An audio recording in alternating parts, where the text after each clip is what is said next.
Hi, everybody. There's a little bit of space up front if any of you can't hear, but yeah. So in the booklet, this is advertised as Farming and Worker Co-op, and I'm going to talk about worker co-ops, and we run a worker co-op. But a lot of what I'm talking about applies on any kind of farm where you farm with people, even if it's just one person or if it's with your staff. So that's why I kind of put the emphasis here more at the fact that it's farming with people rather than just limiting it to worker co-ops. I do want to start though by talking about what is a worker cooperative. And so our business is run as a worker cooperative. And so a cooperative is another business structure that you can be incorporated as. So it's supposed to be a partnership. This is a corporation. We're incorporated as a worker cooperative. And technically, what that means on our farm is if you're a worker, you start off as an employee.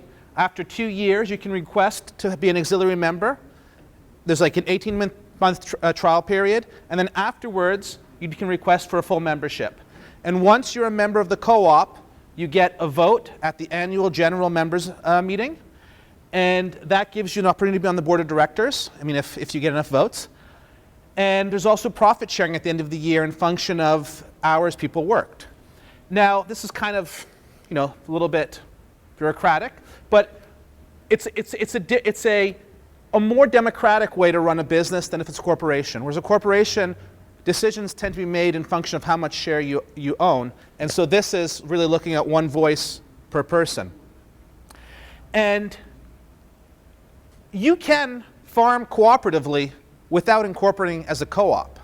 And so it has a lot to do with the perception that you have and the perspective that you have in your business rather than just the legal structure that it is. You can also run a worker co-op that isn't particularly cooperative too. So it's about the people who do it. And farming cooperatively can mean many things. So I'm part of Turnasol Cooperative Farm. There was 5 of us who started initially 15 years ago. Some of our longer-term employees have joined the co-op, so we now have 7 co-op members. We have 6 employees who are not co-op members who are working with us, and so that's the team. And we're outside of Montreal. This is an overview of our farm. We have a total of 17 acres, but there's 12 acres that's tilled, and about 7 acres that's actually in crop. And we are vegetable farmers. We grow 500 weekly CSA baskets, and we also run a seed company. We have an online store, and we also have seed racks in different businesses. And we get about 70% of the seed that we produce on farm, and the rest we have a network of seed farmers that we get the rest of the seed from. I also happen to write about seed production on my blog, goingtoseed.net. So why do I love working in a co-op? At the beginning, the startup was a lot easier in some ways being in a co-op. We were 3 couples that started the business, or 2 couples and part of a couple that started the business. And so had we started separately, it would have been 3 farms. We'd have had 3 barns, 3 tractors, 3 wash stations. So by pooling together, we just had to get one of each thing. And that meant our money can go further along. So that was a real bonus. Another thing is when you're running a farm and you have new staff coming every year, you're always training people, and they leave once they're well trained. And by having a core of 5 people at the base, we were able to have them, we had that information and that knowledge was kept year after year and just got better and better. Now, so those are really fantastic things about the co-op. In the early years when we started successfully, but I always thought, if it was just me and my wife, we could maybe be a little bit tighter, we could be a little bit more profitable, and not that I regretted being in the co-op, but I just thought I could do more. And after 5 or 6 years we were at, I started to question whether that was really honest, whether I actually could be achieving more than we actually had, because we were starting to have financial success at that point, which was fantastic. But there's also starting to be a whole quality of life piece that started to come in. What's my next slide? Yeah, and over time, the advantage is at the beginning, we all came from different farms. backgrounds. We all knew the best way to do things, and you're kind of correcting each other and micromanaging, and there's conflicts that come with that. But over time, you start to distribute responsibilities more, and so if you're one person or two people running a farm, you're wearing all the hats. You got to do the bookkeeping. You got to do the certification if you're organic. You've got to do the marketing and the growing, and so that's all on one person or two people. Now, with the co-op, we had 5 managers, and so we were able to distribute that. So I wasn't doing the bookkeeping. I wasn't doing taxes. I didn't have to stress out about that. I didn't have to worry in the spring to get their certification papers in on time. You know, I would focus on what my responsibilities were, and I could do them well, and then somebody else, other people didn't have to worry about those things because I was doing them. And looking at what other farms that we knew were like, they started to really appreciate that. And at the same time, even though things are split, we know a little bit what everybody does, and so there's a bit of redundancy in case somebody gets sick or somebody goes on vacation. So we're able to keep going even when some people are down because we're so many key people in the operation.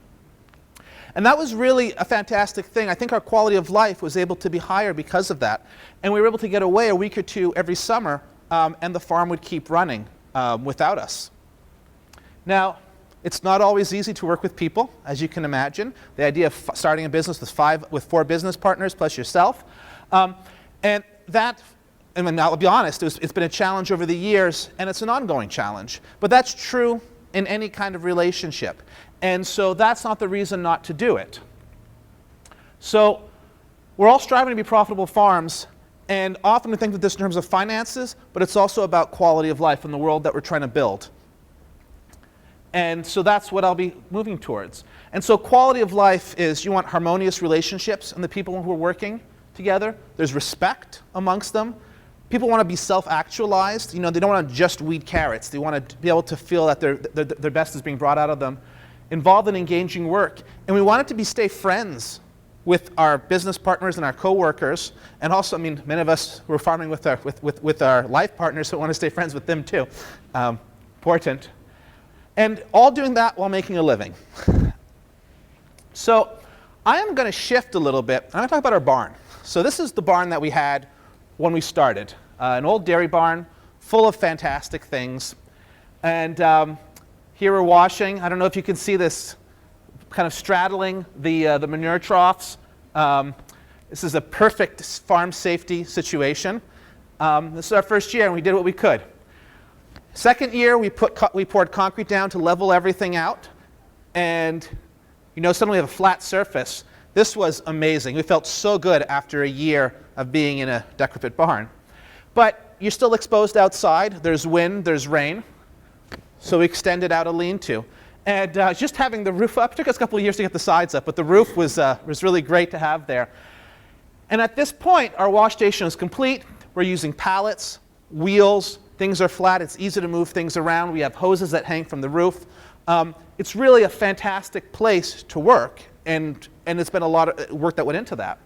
And compared with where we started, we're just out in a field right now, cleaning salad mix. So, I mean, this is what most of us want our farm to be like, but we start here. And you can make a farm run at this pace. And I show this in terms of the farm infrastructure because it's obvious that the machinery and buildings are important. But the social part also has an infrastructure. And that's something you have to build up. And you don't just jump into a business with perfect social infrastructure. It's something that you have to develop over time. And this wash station, at the beginning, if we had tried to invest a lot of money into one wash station, we would have regretted it. The places, it wouldn't be the right size. The layout would be wrong, the workflow would be wrong, and we would have changed it a lot. So you start off with what you have, and you see where your challenges are, and you adapt and function of that. And that's the same thing when you start in the business in terms of the human resources and the people involved with it, is that you have an ideal of what you'd like to be, but you don't know what the friction points are going to be between the people. You don't know what everybody's capacities are, and so you're just trying to build forward in a way that's going to be positive for everybody. And so that's what I'm going to talk about. And so at the beginning, the first level of problems is just communication. People don't know how to express what they're thinking or what they want. And the problem is talking about time. And When we started, it was clear that we wanted to work, similar amounts, and it was clear that we wanted to be paid in function of the time that we worked.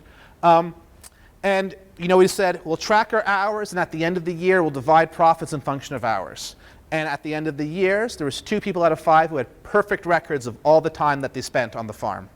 And there was 3 people who had partial at best records. And so it makes it difficult to divide in function of those records.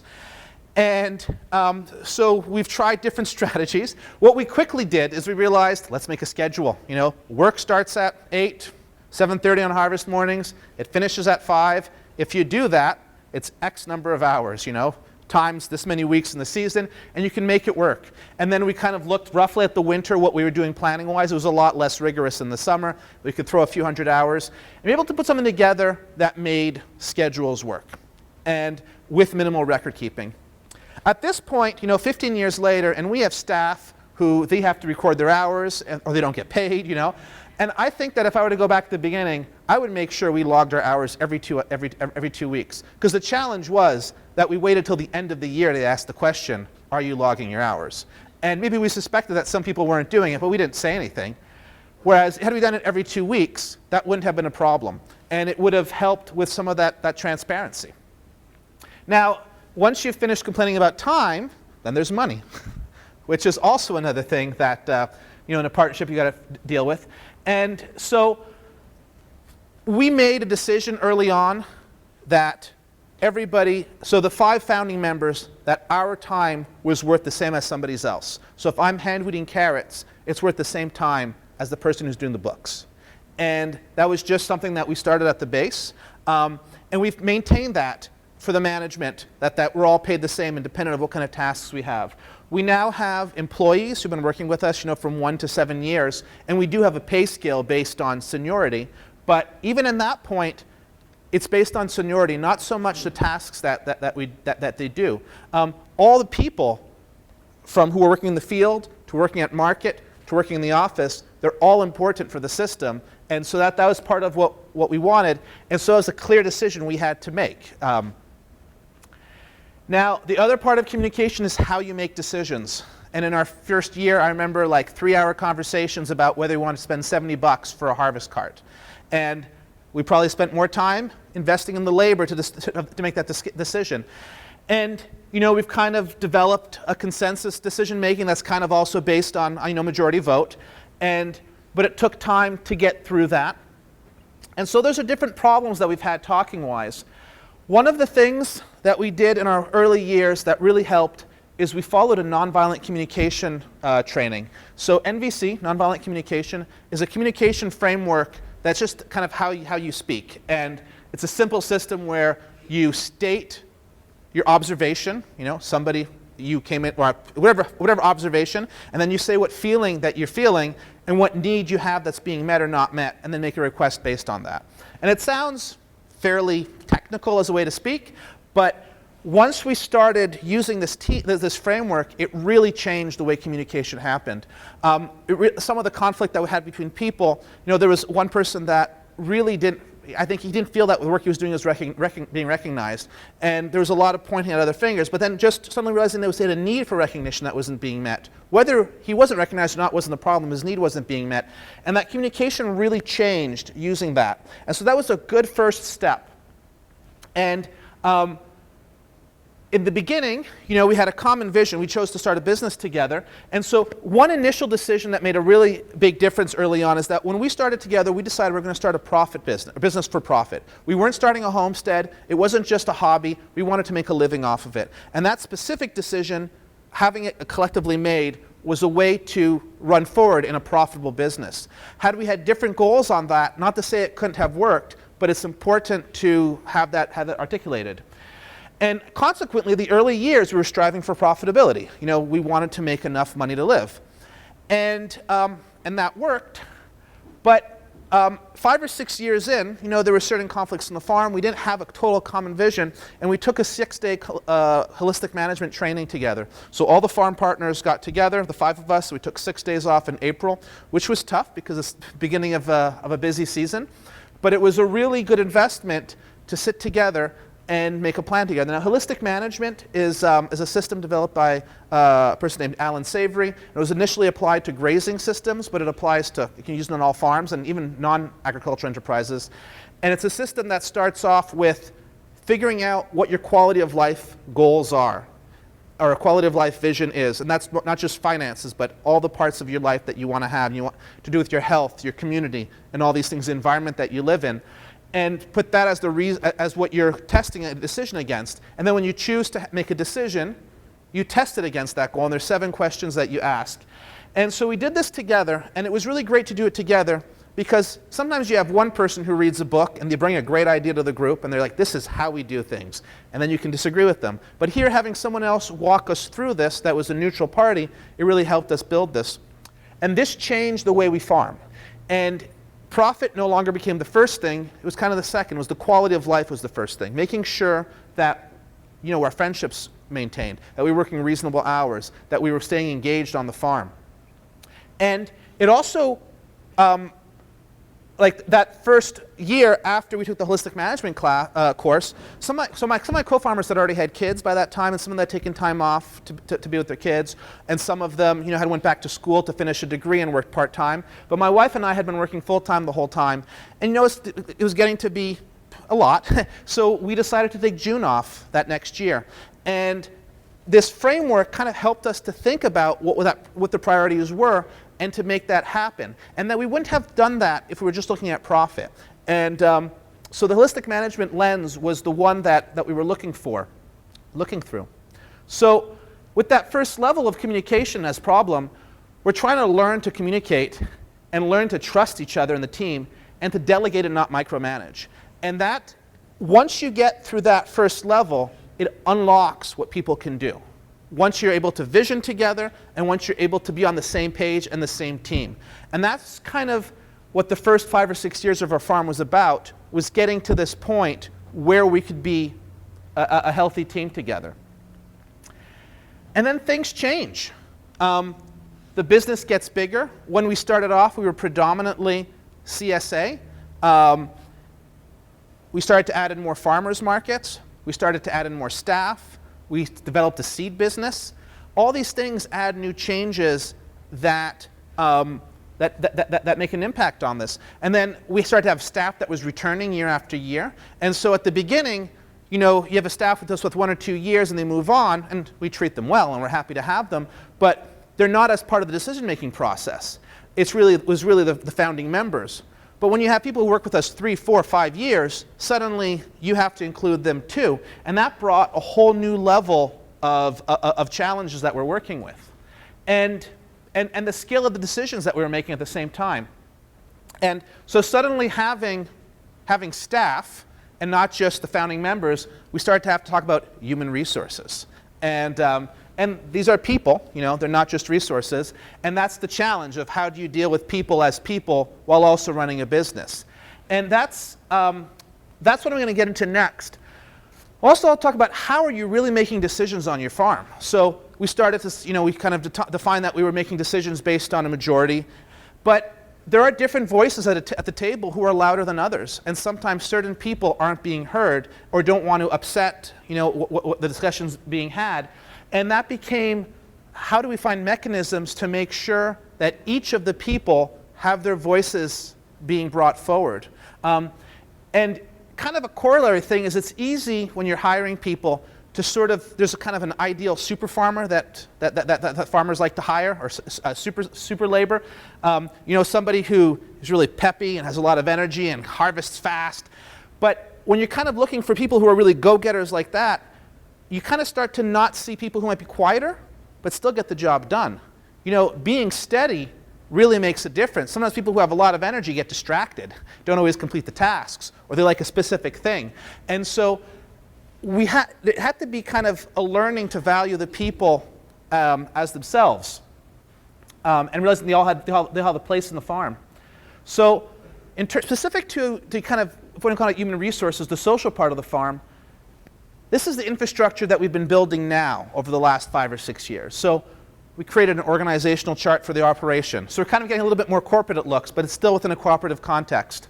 We needed to even get communication systems better.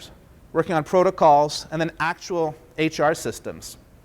So talk about organizational charts. So back to the co-op members. Each co-op member, so the co-op members are kind of the base of the farm. So once you're a co-op member, you have a vote at the AGM, and you can be on your board of directors. These are the people that are making the ultimate decisions. They're empowering a board of directors who is making the vision of the farm, and that's at the top. And then we've broken up our farm into 6 different departments. One is marketing and sales, one is seed operations, so that's the growing and packing of seeds. One is vegetable harvest, crop production, infrastructure and machinery, and admin and finance. And at each of these, there's a person who's in charge of that. Now, and then underneath each of those departments, there's a bunch of different positions. Now, we don't have this much staff. There's a lot of people who jump between different roles. But these are the roles that fall into there. And one of the things is really important to have job descriptions of what these different tasks are. Because if you're holding people accountable to something, you got to know what you're holding them accountable to. And not everybody, and including your farm partners.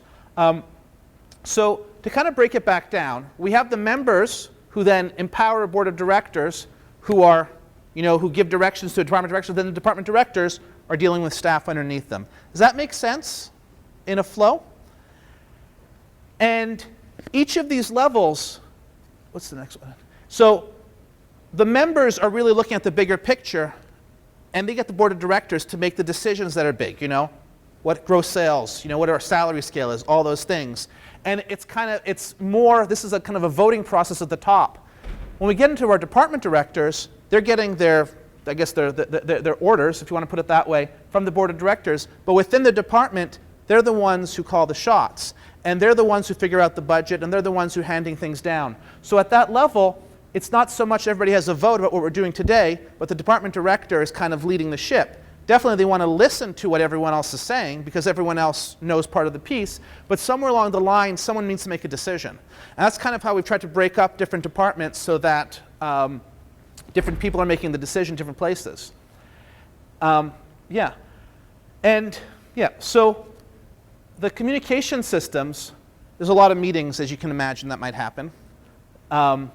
So everybody, all the farmers, all the staff who are farmers also, meet together. On Monday morning, we have a weekly meeting where our production director will walk us through what the week's going to be like. And we kind of touch base on that.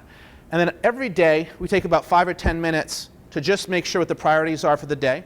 And usually the seed team and the veg team do this separately at this point. And then on Friday afternoons, we get together and we have a rose, thorn, bud activity, which is an activity where everyone's together and everybody tells a rose, so something that they're excited about that's happened recently. And then a thorn, which is something that they're not so happy about that happened recently. And then a bud, which is something they're exciting for. And so this is a bit of a check-in that we're doing to see how everybody's doing. People talk often about the business, sometimes about their personal lives too in this place. And so this is the whole team together that we work on. Then the board of directors meets every month, but in the fall, over 10 weeks, each week we kind of take apart something of the business, the marketing plan, the crop plan, and we just kind of strip it apart and plan for the next year. So that's really the board of directors that gets together. And then each of the departments, they also get together, every now and then to touch base to make everything's going.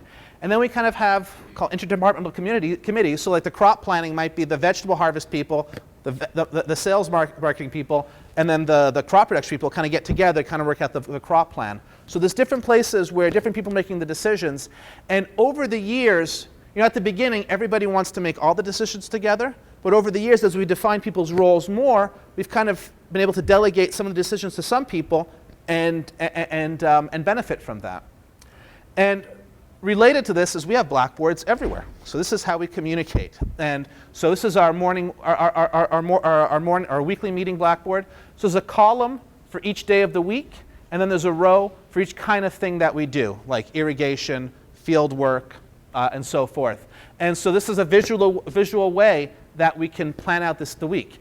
This is Renee, who manages the crop production, and Fred, who does all the finance and admin. And so Renee sets up the weekly meeting, and we see everything. And then on a daily basis, we have a smaller blackboard, and we just put that day's priorities on it. And And then we have harvest lists. And so there's blackboards all over to keep us on track, and so we can communicate. And then there's protocols. So here, this is our seed packing. You can see there's a team. There's somebody who's filling the packets. There's somebody who's labeling them, somebody who's sealing them. So this is seed production, not just vegetable production. But in vegetable production, there's also steps that you do. And when you're one or two people, you can kind of have the protocol in your head. But when you're many people, you have to know what the protocol is. And that involves, like, what is an ideal bunch of carrots? How you can define it. Or like a salad mix, what size leaf is too big?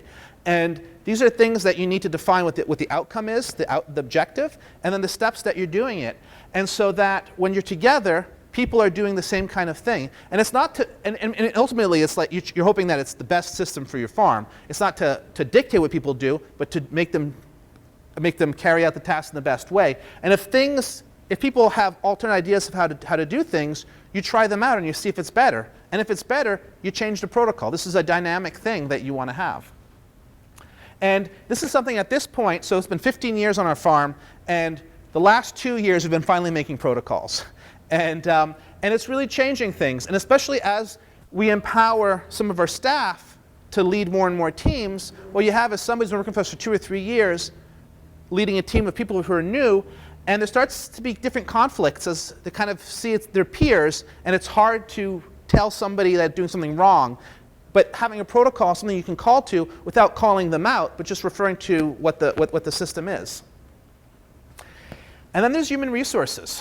And human resources has become, we've had a couple of really tough weather years, but human resources has been the biggest challenge of all, is that when we were smaller and we had less staff, we could give them all the attention. But now, as we're larger and we're busy, sometimes things don't get communicated clearly to people. And though we're very appreciative of all the work they do, sometimes we don't always express it clearly. And so it can be easy to have people feel frustrated, people feel not valued, people feel burnt out because of the way communication happens. And this is something that is kind of the biggest challenge at this point for us. And so here's some of the things that we're working with now. So making clear expectations.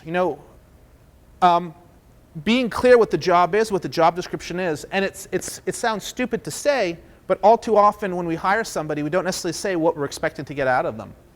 And then solid early training. So take time to work with somebody when they're starting off, and then if you leave, come back 10 minutes later to touch base with them to make sure they're on track. Not leave people just wandering around unguided. And once they're well trained, you want to let them loose, and you want to trust them. They don't want to feel micromanaged for a really long time. So now we're trying to do most of our training in May and June, and then in July we transition to where we're going to, we want to make sure the work still is done well, but we don't want to be telling people exactly what to do at each point. We want to have them feel empowered and trusted at that point. We're looking for more and more ways to check in with people. So around July, we do have a one-on-one sit down with each person, but we've also set up this online form that we circulate every month, and it has a few questions like, what's the best thing that's happened this week? Or month? What's the worst thing? How could you use more support? And just a few different open-ended questions that people can choose to answer if they wish or not, but just giving them an opportunity to get information to us. We continuously repeat, please share information, but people don't always talk if you don't really create a good framework. So we're really looking for that feedback about the farm. And we're really trying to make sure that we value people. It's easy to say that we value people, but really make sure that the actions value them. And in the language we use and the way we treat people. We're also, in August we have an employee appreciation lunch where we'll make lunch for the whole team and all eat together to kind of celebrate them. At the end of the year, kind of party type thing. This last year we went to an all-you-can-eat sushi restaurant together, and that was really great. We've also begun at the end of every Friday, the last Friday of every month, we have a farm barbecue on farm. And so people can bring families, friends, other farmers come. Sometimes it's just a small team. And finding a place to be social together where we're not working together and that we can value each other as people. And most important, the last Friday of every July, we host the Farm Olympics. And so there we invite a number of other farms. About 75 people come to our farm, and we have a competition of agro-athletic excellence. And this has been a really, really strong team building activity, because when you're on your farm by yourself and you're being told what to do by somebody, it's easy to kind of get at resentments. But suddenly when you're in a place that, it's competitive, but it's for fun, but you can really feel like you're a team together, and building that team spirit really helps transition into the rest of the farm. And you got to remember time.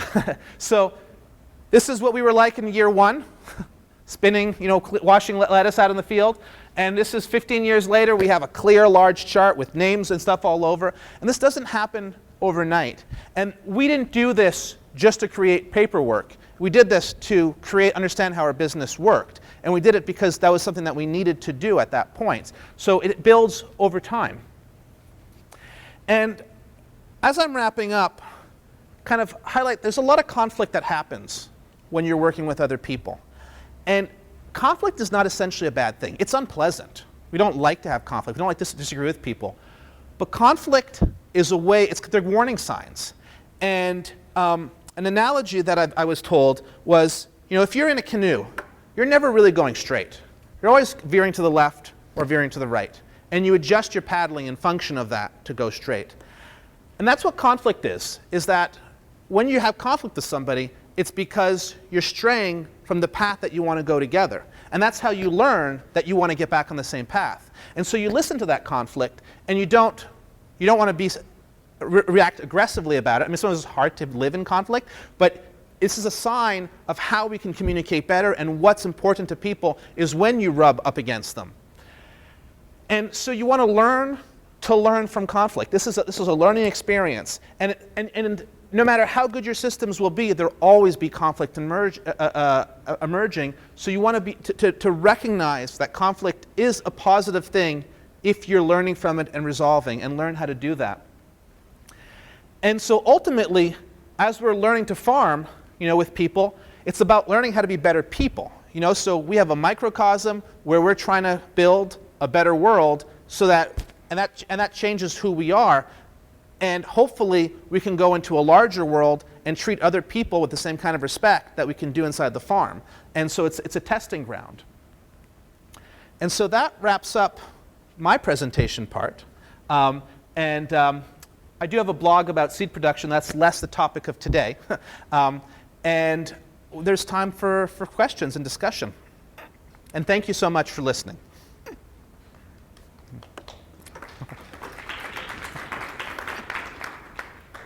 We do have about 25 minutes, so I think we could carry on this conversation and discussion. So who is like the person who's supposed to enforce the policies or the rules that you guys set forth? It's not about somebody who enforces the policies. It's about kind of building them together so that they are the policies that we agree upon. And then, when somebody's doing something different, you can call them on it or refer to it, but you're referring back to something that we've agreed on together. That's kind of the basis. In some of the departments, like in the harvest department, Emily, my wife, she runs the harvest crew, and so she's figuring out some of the protocols, or systematizing the protocols for the harvest. And so this is what she brings forward to the team. If the team disagrees with it, we try to modify what they are so that they reflect reality. It's something people have to buy into.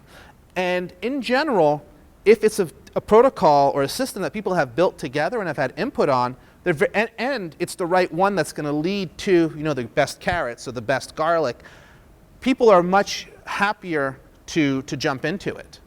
And so that's something that might be one person who starts drafting it, but the definitely need for feedback to make sure it works well.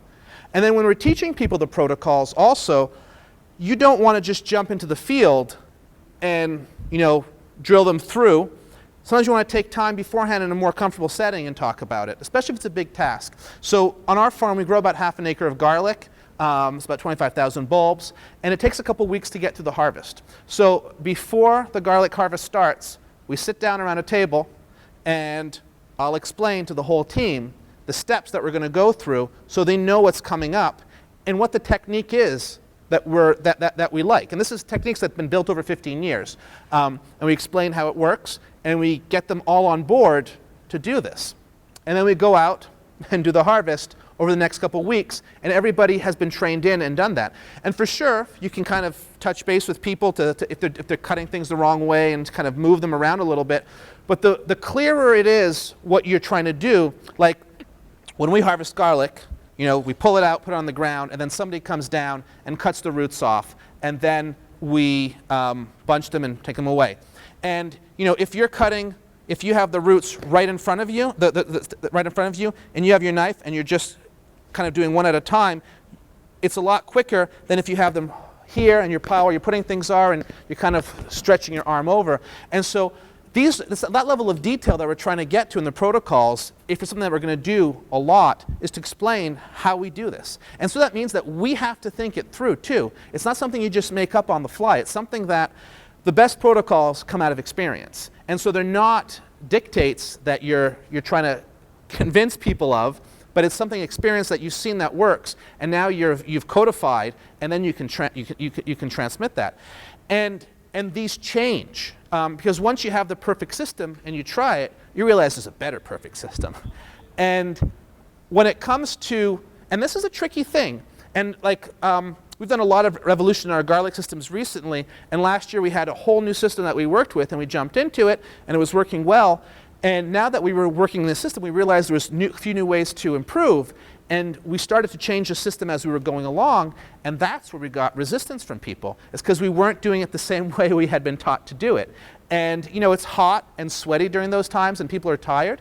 And so I think when you're changing protocols, it's important to think, are you going to harvest enough garlic that if you change it now, it'll really make a difference? Or should you just finish the garlic harvest this year, and next year you kind of change things? And so there's kind of a balance to do with that, because especially in garlic happening, it happens at the end of July, August, and then there's all the cleaning.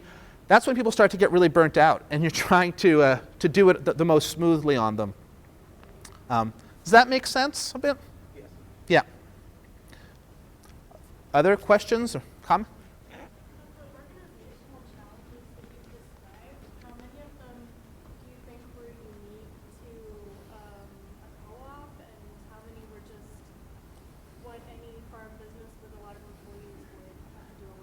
Yeah, so the question is, of the organizational challenges we've had, how many were unique to our situation as a worker co-op and ourselves, and how many would apply to other businesses? I think they kind of apply to all businesses.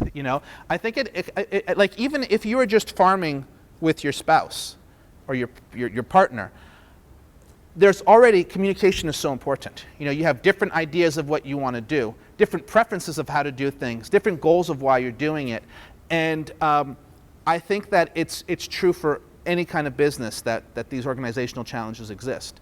And I think that the smaller your business is, sometimes the easier you can get away without specifically addressing some of them. You can slip by with some of that stuff. You don't need a big organizational chart if you have two people running a farm and 2 employees.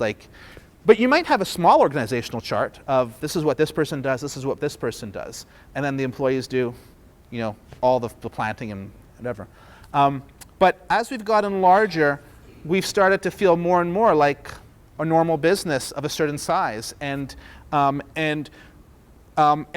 been a challenge is that we don't have as many peers in the farming world to compare ourselves with. There's not that many worker co-ops running like this, and so we look for models in other businesses. And but we also, there's a lot of worker co-ops coming up that are smaller than us and that are newer than us, and so we really are transparent with the challenges we have and the steps that we've had and the things that we wished we had done 15 years ago.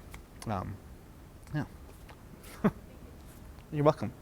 I'll get to you after. Yeah. Do you feel like after 15 years you've stabilized as a co-op, or each year and some kind of reflection process. Yeah, so after 15 years, have we stabilized?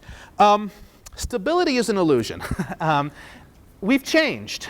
When we started off our farm, we were like 25 to 26, 27 years old. You know, we were out of school, was excited about that, but we didn't have a lot of life experience. None of us had kids. One person owned a house, but no one else did. We didn't know what we wanted. Even like, so I said there's a couple couples in there. I mean, myself and Emily, we've been together 3 or 4 years. You don't know where that's going to go. You know, that's already a long time, but it's a difference from like a lifetime together. And so the early years, it was hard to see medium and long term. We couldn't commit. After 5 or 6 years, suddenly we could commit to a longer term.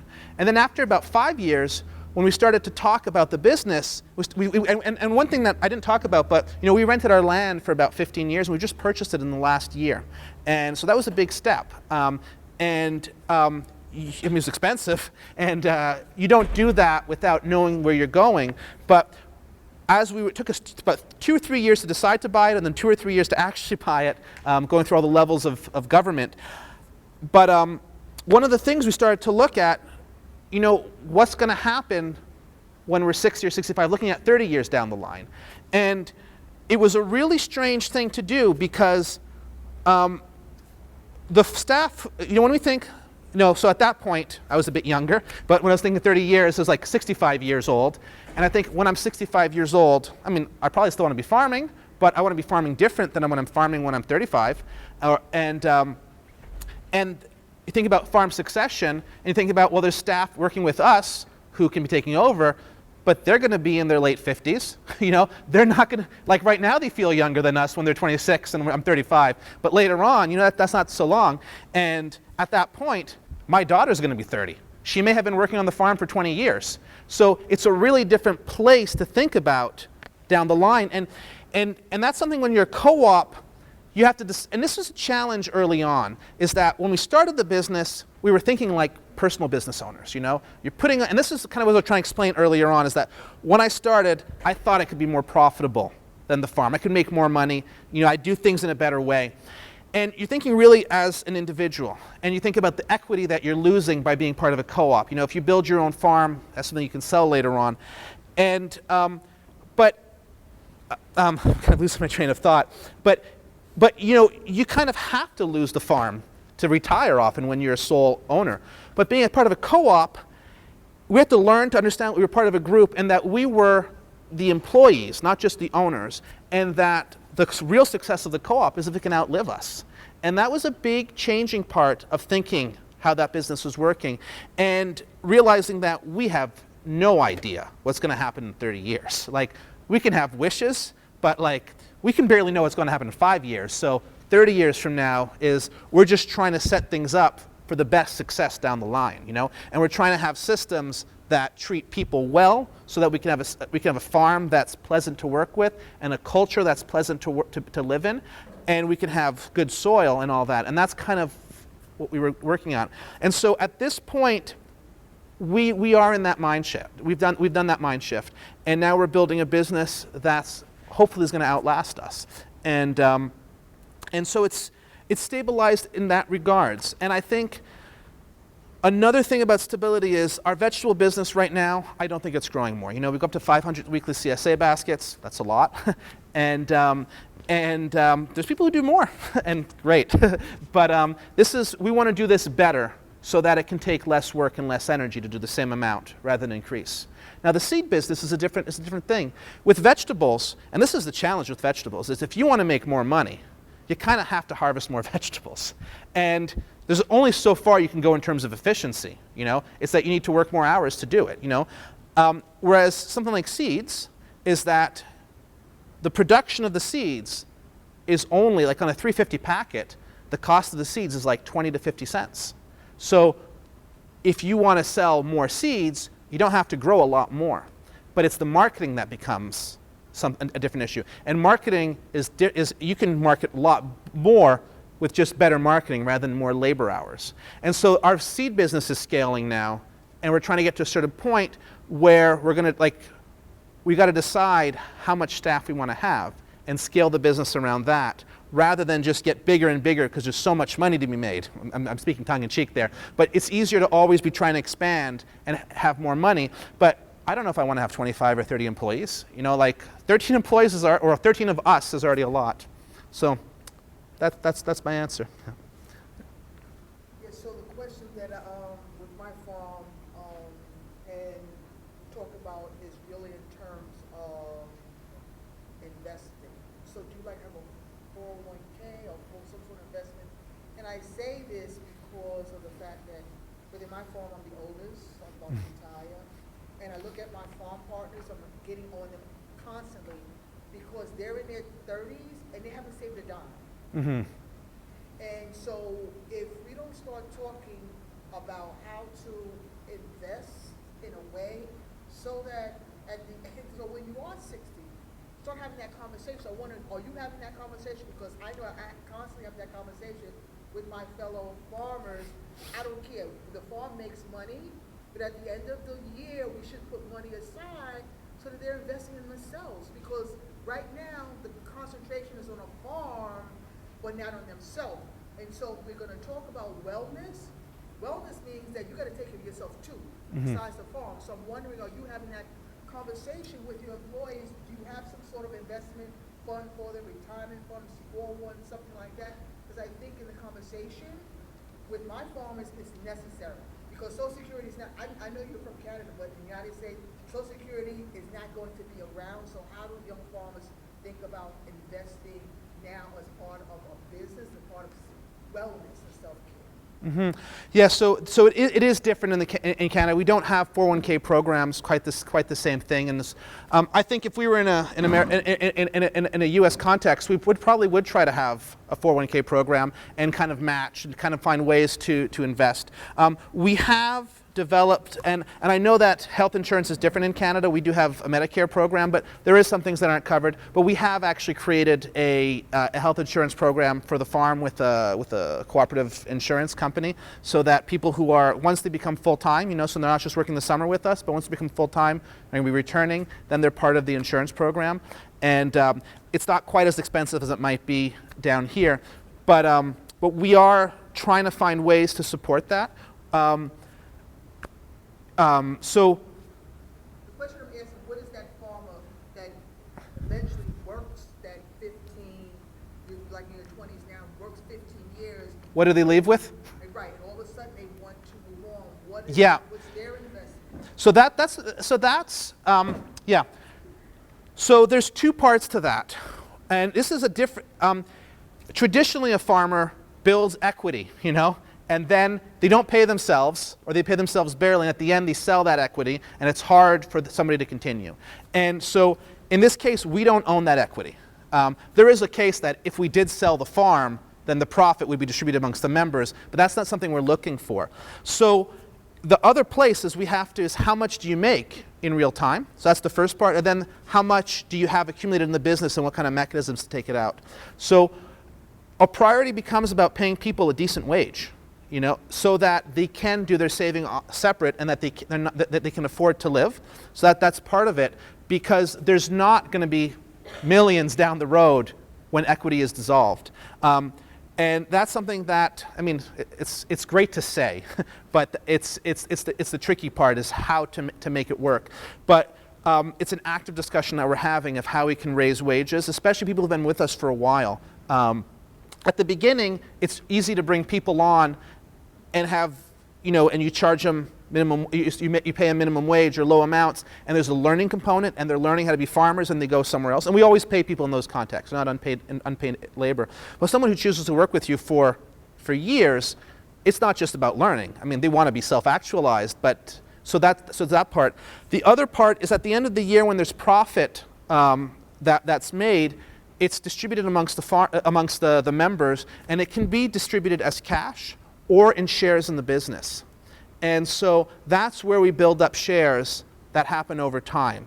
Now, they're not the kind of shares that increase or decrease. Like like if $2,000 of shares is issued in a year to me, they're worth $2,000 down the road. You know, they're not going to change and function. It's not like an incorporation. But that's part of what somebody builds up in the business.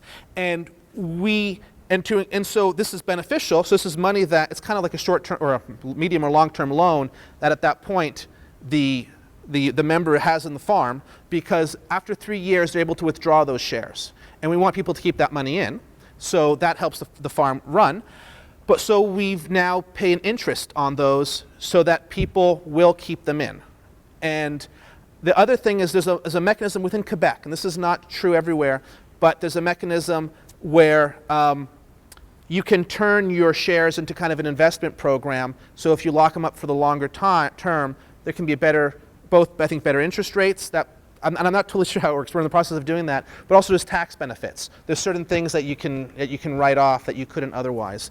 And so that's kind of the plans that we're working on. And I think that the challenges that you're bringing forward, that's where we are now. Is like up to now, the first thing is how do you make a profitable business? How do you pay yourself? And then once you're paid, then it's how do you make the business pleasant to work in? Because you want to enjoy being there. And now it's how do you make the business sustainable? And all these questions that were asked, it's in terms of the owner, it's in terms of our staff. And yeah. So along with that, you mentioned 2 years that someone's able to become a member. Yeah. So there's a buy-in process. There is a buy-in process. All right. And why 2 years? Is it some sort of study that or is it just like that what you guys have established that it works well and doesn't work well for you? Yeah, so the buy-in process on our specific farm, and any kind of co-op is different, is that to join the co-op, it's a $5,000 share that you buy in the co-op.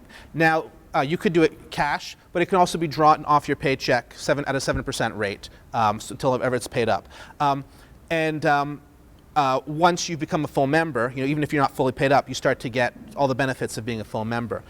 So there's that amount. That's kind of the qualifying part. And then if you choose, you can take that share out within 3 years after issuing it, so it's kind of incentive to stay for at least 3 years on the farm. Now, we wait 2 years to have somebody become a co-op member because you don't want just anybody. And so 2 years is a testing ground to see if they share the same values. People can interview fantastically, and sometimes they don't interview so well. But working with somebody is when you realize if they're the kind of person that you want to work with down the line. And that's what we're trying to do over 2 years, is see if we're the right fit for each other. And sometimes they're not the right fit at the beginning, but by working in a cooperative environment, it changes the way they think, and they become a right fit. And so that's when after 2 years, they can ask to join the co-op. And at that point, there's another 18-month period where there's kind of another trial period to really make sure. And then, because once they're in, it's hard to get rid of them. Yeah. Can you describe a little bit about how the original group that decided to start a cooperative found each other, and what qualities do you think enabled that group to create something like this? Because I think it would be hard to do with just any group of random strangers thrown together. Mm-hmm. Yeah. So the question is, how did we come together, and what qualities made it a right fit? And so I would sometimes I say this in the presentation, but I did say today is, I love being part of a co-op. I think it's a phenomenal model. I don't recommend it to you unless you want to do it, And it's for some of the reasons that you say. It can be hard to find people that share these same values. But it's beneficial if you do. In our specific case, we met studying agriculture at McDonald campus from McGill University. And so we were all, 4 of us were studying agriculture. My wife was studying English literature, and then switched to a minor of agriculture. And we've met through school, A couple of us worked on the school newspaper together. We were in some of student councils, did a lot of projects together. And then a number of us moved into a house together. There were 7 people living in a 5-bedroom house, and we kind of run that cooperatively. And so with these, both with student council and this collective house, we learned about meetings, and these meetings that would go on and on and on, and nothing would get decided. And that's kind of how we got to know each other. And then we were starting to work on farms separately, and a couple of us, so I had been working on farms about 3 or 4 years when I was getting ready with somebody else to launch a seed production project. And then they wanted to move to New Mexico with their boyfriend. They didn't want to stay in Montreal. He was from the US, and he didn't want to come up. So at that point, I wasn't sure what I was doing, and I started talking with my buddy Reed, and he kind of got excited about that. And it kind of started a beginning. And then all of us were kind of at a similar point, and we all started talking together. And so there was that idea, but we didn't have a specific plan. And what really changed for us is Reed was trying to get a job from these cereal growers who build a lot of machinery. Reed likes machines, but they weren't looking to hire anybody right then. But they had these 12 acres that they thought were very fertile and were kind of not wasted, but weren't getting full potential as cereal in cash crops. And they had a dream of having young farmers take over and grow vegetables. And so this was kind of a fun project for them. But part of it is that, so it's 3 brothers that ran this farm together, and they all had kids who were teenagers, young teenagers, and they wanted their kids to see that you could be a farmer without driving big tractors, that you didn't have to be growing corn and soybeans to be a farmer. And so that was their motivation in looking for somebody. And so we chose to rent this land. And it was fantastic land. It was flat, had tile drains, there was a well, there was an old barn, there was electricity. So a lot of fantastic things. And this is where our story is different than some people. Some people know they want to farm, but don't have the land and start looking for it, and that's a long process. We had the land given to us early on. And once the land was available, that's when we sat down and met and discussed what is it we want to do, and started meeting regularly. And all of us were the kind of people who want to start a business, you know, and so that can mean that you can hit heads, because it's often kind of fairly dominant people who are like that. And it was a good fit. We had a lot of different skill sets, and we were great friends, like really, like maybe not all 5 of us together, but like different combinations of great friends, and there was couples in there. And you know, after 1 year, some of us weren't so great friends anymore, and it was really tough on our relationships. And it's interesting, your friend who goes to class late and doesn't do schoolwork and takes a couple extra years to graduate, you don't judge that. But when they show up to work late or this, you know, it's a different relationship that you have. And in some ways, being friends with somebody can hinder being a business relationship because you have conflicting needs. And also, sometimes you don't communicate well those conflicting needs. And so that's kind of how we started. And so in the beginning, there were 6 of us, but one person chose to not continue within the first 6 months of planning for various reasons. But the 5 of us who were there from the beginning are still there at this point. And I think so we all have good skill sets that are complementary. But I think that something that really is important is that all of us have really good intentions. Even when we disagree or are pissed off with one another, we recognize the other person has good intentions. And that's what we've learned over 15 years. I think that 10 years ago, 12 years ago, we didn't always know how good the intentions were. But that's what's made it last, is that we know, we trust, and we still love each other. And we're trying to find ways to still be great friends. And at this point, we're successful. And so how do you do that if you don't have a group of people? And it does happen that people who I've seen a couple co-ops start with just people who have similar interests, but I think that, I mean, there are people out there who want to farm. And I have heard that one of the biggest challenges to getting into farming is not access to land, it's not money, it's not access to markets, it's people afraid they're going to feel alone out there on the farm. And so that's something that, like on our farm, we never feel alone. Some people come to a conference like this and they're all high and they're really excited about all these ideas, and then they go home and they have no one to talk to. Whereas, I mean, my wife and I talk about farming nonstop, even 15 years later. And it's true for the whole co-op that we have that community. And so there's a lot of people who do want to connect. And so there are people that you could meet to start a co-op with if you don't already have a core. And I think the more time that you take to define the project and understand how a project is going to work, the better it can succeed later on. Because this is, like, if you're just doing your own farm and you get 1/3 of an acre and you throw some stuff in. Now, I gave a crop planning workshop yesterday and I have all kinds of crop planning suggestions, but if you don't follow any of that and you just grow some stuff and you start selling it, you can make it work on your own. If you're 5 people, it's harder to kind of just do something random. You might be able to make it through, this depending on the personalities, but figuring it out can really, like, taking the time to figure it out makes a difference. We have one of our staff who worked for us the last couple of years. She's launching a cooperative farm with some friends, and they had met in university. and they've been planning this project for like 6 years. And they've gone and worked on farms together, and to see how they liked farming together. And then there was even a place where they kind of managed the farm a bit together. And then they started to work on other farms separate to get skills.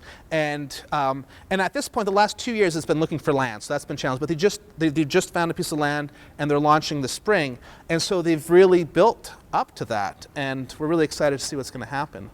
But so it's feasible to do. And I think if you want to farm with people, there are other people who want to farm with people. And yeah. Yeah. Thank you. It is officially 3:45, so we're on break, but feel free to linger around for a little bit. But I hope you come back into the hall will be open for the keynote at 4:45. And I would say there is an increasing amount of cooperative farms, and they're not always registered as worker co-ops. There's all kinds of business structures that they have, and there's an increasing amount of them across the states, because I think that people have a lot of needs when they're jumping into farming. And this is like, I grew up sort of in the peri-urban area. We always had backyards. I mowed a lot of lawn. I hated working in the garden. That was one of my tasks. And I went to study university in agriculture, in engineering, but I chose agricultural engineering because there was a strong water and soil component. I had no interest in the farming part. And it's kind of in that period, I kind of had an idea that I would like to farm with friends. Like, it kind of became an idea of, like, as I started getting interested in social justice issues, in good food issues, it seemed like farming with people would be a really great way to do that. There was no money idea in this. When I started working on farms, I started to realize that there's a money component. But there's a lot of people who kind of have that. They're looking for a community in addition to food. And I think that being in a cooperative context can really meet those needs. And there's not a lot of money to make in farm, despite some people who are very successful and have systems that work, but it's a struggle to get there. And I think that the co-op model is a way to have resilient farms and positive partnerships. So if you're interested in that, there are a lot of groups that you can start to meet in farms all over the place that you can meet, and people are very happy to share their experiences. So thank you.